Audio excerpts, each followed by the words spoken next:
Hey everyone, it's Clint, and I think that Scott Adams just might be my spirit animal. So I've heard of a little bit about this was going on, but I got dug into it a little bit, and I have to make a video. Scott Adams, if you don't know, is the creator of the Dilbert comic strip. He's a very successful and sounds like an extremely wealthy man, and that affords him the ability to have whatever opinion he wants. Which is really, if you think about it, an amazing place to be.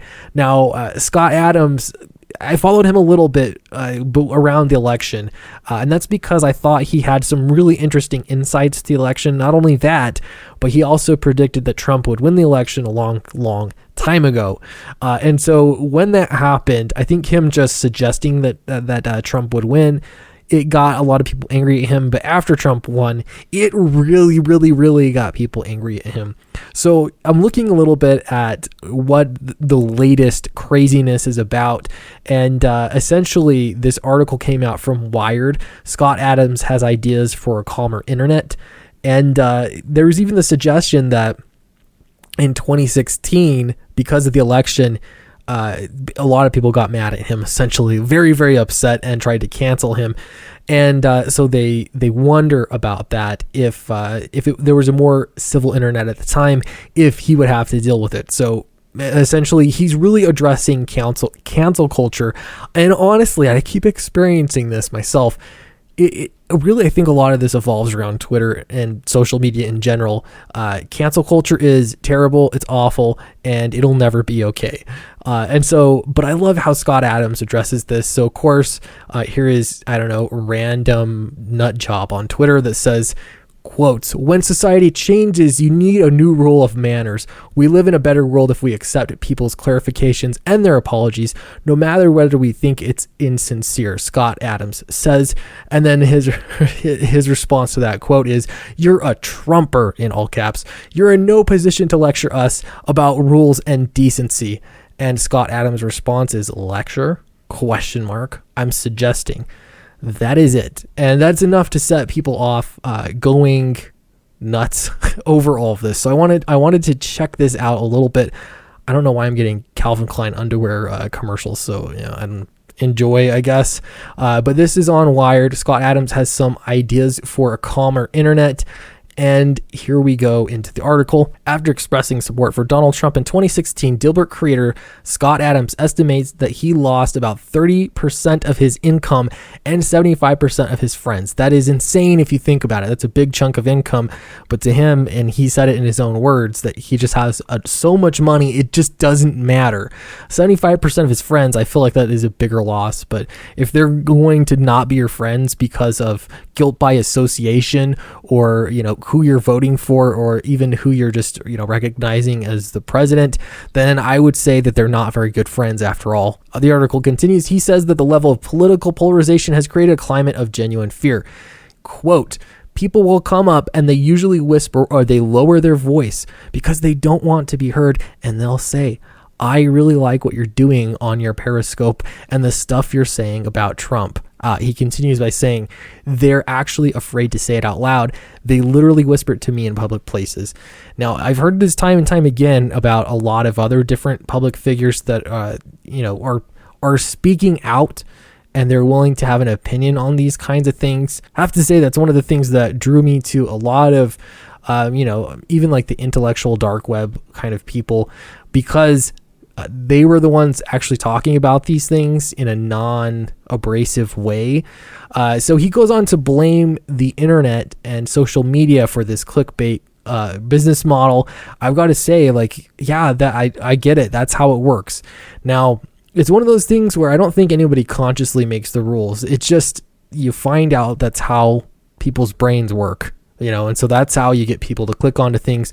The downside of that, though, is that then objective news is just gone because it's not profitable, because it's not getting eyeballs. All right, so here is the big controversial, or one of the big controversial quotes from our friend Scott Adams. He says, "When society changes, every now and then you need a new rule of manners," he says. "So, for example, when cell phones were invented, you need to set a new set of rules about where you can use them and when using them in a restaurant, etc. And social media has gotten so hot, I thought maybe we need some new rules. So he goes on to create some rules in his book on social media and what is and what is not okay. And essentially this set of rules comes down to acceptable behavior on social media, and really all of it addresses cancel culture insanity. And so one, he says a 48-hour rule, and that is how much time somebody should be given, no matter what, before they make a statement. It's sort of a grace period before they make a statement on anything that they've said or mistake they've made or anything like that. Now, the funny thing about this is this applies to celebrities and all sorts of things. I think it's funny. It's really funny when this kind of thing applies to regular people. Not the rule, but that crowds of people can decide when some rando person on the internet needs to make a public statement. I think of like the Cecil the Lion, shooting, the dentist that shot Cecil the Lion, if you remember that a few years ago. The Harambe business and the boy's mother and all that kind of stuff. This is exactly what happens where, people it's just people with pitchforks, digital burning torches and pitchforks. So 48-hour rule is normal. He says that should be the acceptable norm. This is another interesting idea. He says the 20-year rule, which essentially says that anything that you said 20 years ago doesn't matter.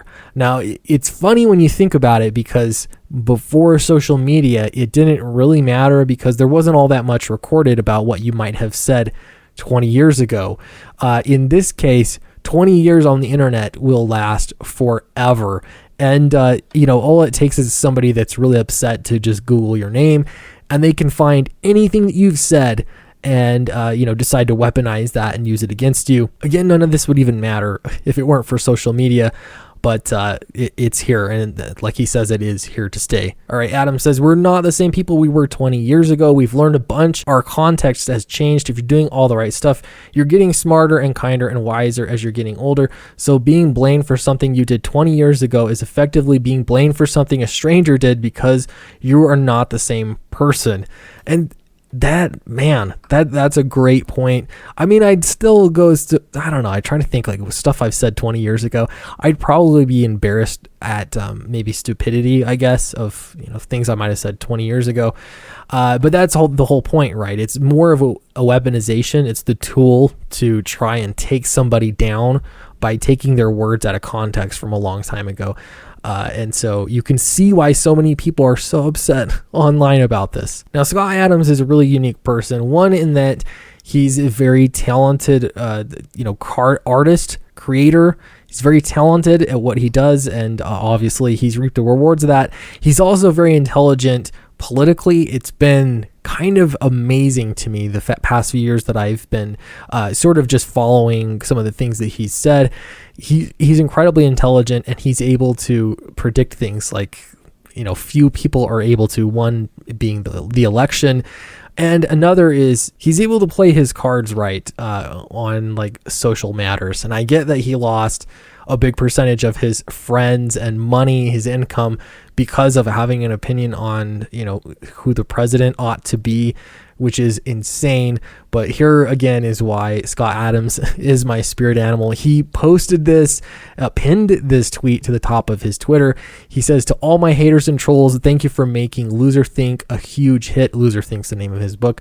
I couldn't have done it without you. Wow. So cool. And he definitely he's definitely monetizing the craziness. Now this really emphasizes how stupid all of this is. Scott Adams, you are amazing, and someday I hope to be as smart as you are. So thank you very much for watching. I really appreciate it. If you enjoy this kind of content, I really want to get back into the swing of things with YouTube and start bringing you more interesting stories. Thank you everybody that's been so patient with me and has supported my own comic book, Downcast. It's been so awesome to see all the people getting my book. I went on to Twitter just to see exactly this. People posting pictures. So great.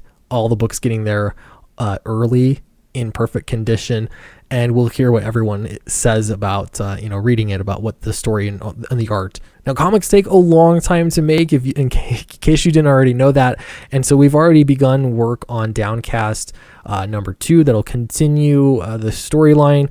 I'm really looking forward to it coming out.